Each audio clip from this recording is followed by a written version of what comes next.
Nag-aawitan ang mga magsasaka, nagsasalitan ng tula at kanta, naghihiyawan ang taga-dalampasigan, nagsasayawan ang mga mangingisda, ang namamasukan sa mga pagawaan, naglalabasan at sila'y tuwang-tuwa.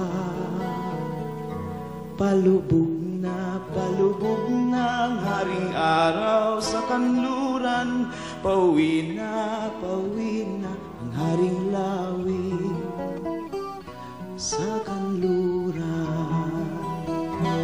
Nagsasayahan ang mga may kapansanan, kababaihan ang mga mag-aaral, ang mga kawal at alagad ng sambahan, ang makasining at mga makaagham, ang nangangalakal, guro at lingkod ng bayan, nagkakaisa sa iisang inaasam.